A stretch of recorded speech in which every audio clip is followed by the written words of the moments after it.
복막투석 환자의 식이요법 안내. 안녕하십니까? 본 영상물은 복막투석을 시행하는 분들께 식이요법의 방법과 주의사항 등에 대해 설명드리기 위해 제작되었습니다. 이어지는 내용을 숙지하셔서 건강한 식이요법이 이루어질 수 있도록 협조해 주시기 바랍니다. 식이요법의 효과. 복막투석의 경우 혈액투석보다는 식이 제한이 적지만 적절한 식이요법이 요구됩니다. 복막투석 환자의 식이요법은 몸속의 염분과 수분, 혈압 등을 정상에 가깝게 유지시키고 체내에 유해한 노폐물이 축적되는 것을 줄이며 투석으로 인해 손실되는 영양소를 보충하여 환자의 영양 상태를 개선시키는 효과가 있습니다. 식이요법은 본인의 건강 상태에 맞추어 식사 처방을 받는 것이 중요하므로 정기적으로 전문 영양 상담을 받는 것이 좋습니다. 복막투석 환자를 위한 식이요법은 수분, 염분, 단백질, 열량, 칼륨, 그리고 칼슘과 인에 대한 섭취 관리로 구성됩니다. 수분. 사람이 하루에 섭취하는 수분의 양은 식사로 섭취하는 수분량과 음료로 섭취하는 수분량의 합인데 국이 포함된 한 끼 식사에 함유된 수분은 대략 400cc 정도이므로 하루에 식사로 섭취하는 수분량은 약 1200cc 정도가 됩니다. 한편 사람이 하루에 배설하는 수분의 양은 소변량과 복막투석으로 제거되는 양에 호흡이나 땀으로 배출되는 약 600cc의 불감 손실량을 합한 것입니다. 부종이나 탈수가 없는 상태에서 하루에 섭취하는 수분량은 배설량과 같아야 하므로 하루 동안 배설되는 소변의 양과 복막투석으로 제거된 수분의 양에서 600cc를 뺀 것이 하루에 마실 수 있는 음료의 양에 해당합니다. 염분. 음식을 짜게 먹으면 그만큼 물을 많이 마시게 되어 수분 과잉 상태가 되고 이를 조절하기 위해 고농도 투석액을 사용하게 됩니다. 고농도의 투석액을 많이 쓰면 복막이 상하게 되고 체내로 포도당이 많이 흡수되어 혈당이 높아지며 입맛이 없어지고 살이 찌기 쉽습니다. 그러므로 복막투석을 하시는 분들은 한국인 평균 염분 섭취량의 절반 정도만 섭취할 것을 권해드립니다. 염분은 맨밥이나 야채, 과일 등에도 조금씩 들어있기 때문에 자연식만 하더라도 인체에 필요한 염분은 충분히 얻을 수 있습니다. 염분 섭취를 줄이기 위해서는 다음과 같은 방법들을 활용하십시오. 식사하면서 소금을 더 첨가하지 않습니다. 소금 대신 고춧가루, 겨자, 후추, 레몬, 식초를 사용하여 맛을 냅니다. 김치, 장아찌, 젓갈, 장조림 등 염분이 많이 들어있는 식품의 섭취를 자제합니다. 국이나 찌개의 국물은 적게 먹습니다. 어묵이나 햄 등 가공식품, 라면 등 인스턴트 식품은 먹지 않습니다. 화학조미료, 베이킹 파우더가 많이 들어간 음식의 섭취를 줄입니다. 외식과 회식을 최대한 줄입니다. 단백질.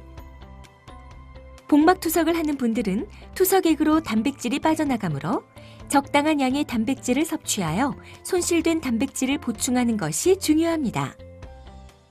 단백질은 체내에서 합성하지 못하는 필수 아미노산이 함유되어 있는 달걀, 육류, 생선, 우유, 두부 등 양질의 단백질을 섭취하는 것이 좋으며 콩, 멸치, 어묵, 치즈 등의 단백질 식품은 염분과 인의 함유량이 높기 때문에 주의해야 합니다. 복막투석 환자에게 권장되는 일일 단백질 섭취량은 체중 1kg당 1.2에서 1.5g 정도이며 하루 3끼 중 한 번은 고기나 생선을 섭취하는 것이 좋습니다. 참고로 40g에 해당하는 단백질 식품의 양은 탁구공 1개 크기에 해당하는 소고기, 돼지고기, 닭고기, 작은 생선 1토막, 새우 중하 3마리 정도이며 계란 1개는 단백질 60g, 두부 6분의 1모는 단백질 80g에 해당합니다. 열량. 음식으로 섭취하는 열량이 부족하면 신체를 구성하는 단백질이 분해되어 에너지원으로 사용되면서 체중이 감소하고 쉽게 피로해지며 면역 기능이 떨어집니다.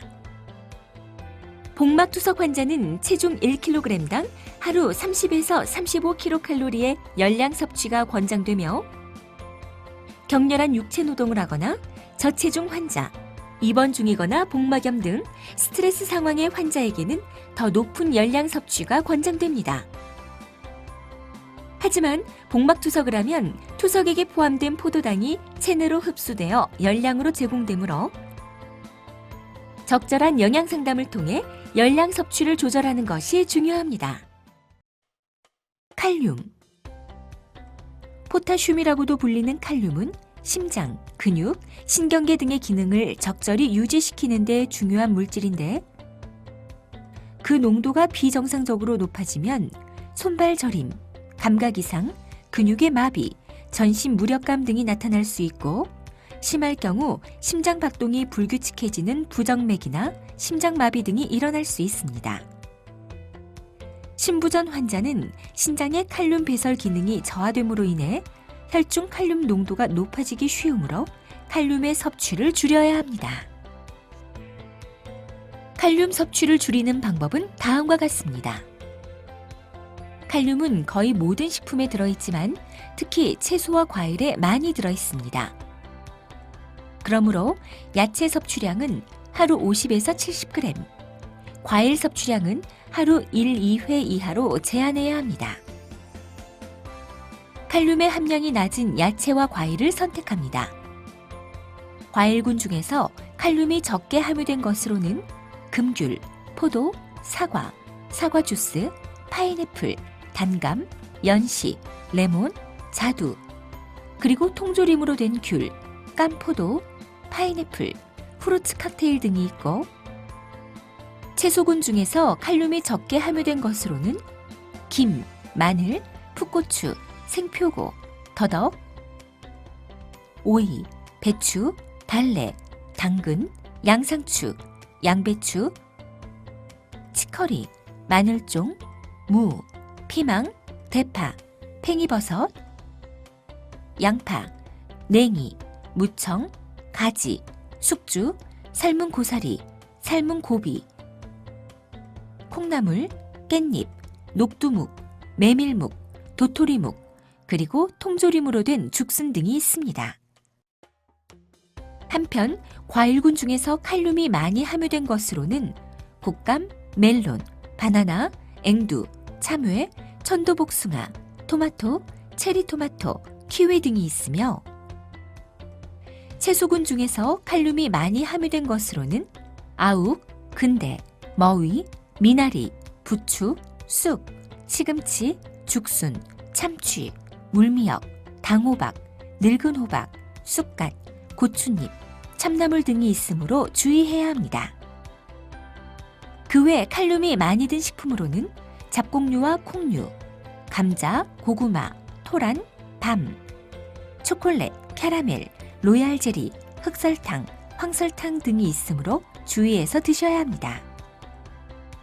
칼륨은 과일이나 야채의 껍질에 많이 포함되어 있으므로 껍질이 있는 과일과 야채는 껍질을 제거한 후 섭취하십시오.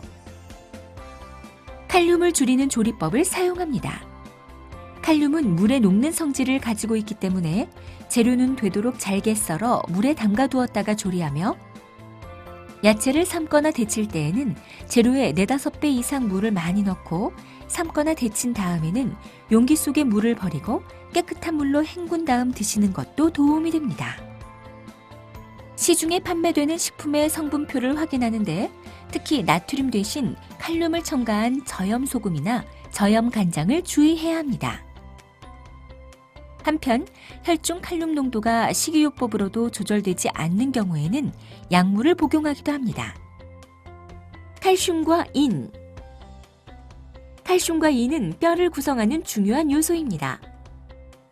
신장 기능 저하로 인이 잘 배설되지 않으면 혈액 속의 인의 농도가 높아지면서 칼슘 농도가 낮아지고 이를 보충하기 위해 뼈에서 칼슘이 빠져나오면서 뼈가 약해지는 신성고울 이영양증이 발생합니다. 이는 복막투석을 통해 효과적으로 제거되지 않으므로 복막투석을 받으시는 분들은 인의 섭취를 조절해야 하며 환자에 따라서는 인의 흡수를 방해하는 인결합제를 복용하기도 합니다. 인이 많이 함유된 음식은 우유, 치즈, 연유, 아이스크림 등의 유제품, 꽃감, 건포도, 말린 과일, 토마토 등 과실류, 파래, 고사리, 미역, 가지, 표고버섯, 느타리, 다시마, 깻잎 등 야채류, 멸치, 굴비, 건오징어, 뱅어포, 북어, 보거, 명태, 동태, 꽁치, 낙지 등과 닭고기, 돼지고기, 소고기, 계란 노른자 등의 어육류, 콩, 팥, 녹두, 조, 도토리, 미숫가루, 찹쌀, 현미, 메밀, 옥수수, 밀가루, 깨 등의 곡류, 그리고 코코아, 초콜릿, 견과류, 콜라, 라면 등이 있습니다. 그러므로 복막투석을 받으시는 분들은 유제품은 하루 1회 1컵 정도만 섭취하시고 밥은 잡곡 대신 쌀밥으로, 국수나 빵도 잡곡이 섞이지 않은 흰 면과 흰 빵으로 드시도록 합니다. 지금까지 복막투석 환자의 식이요법에 대해 설명드렸습니다. 감사합니다.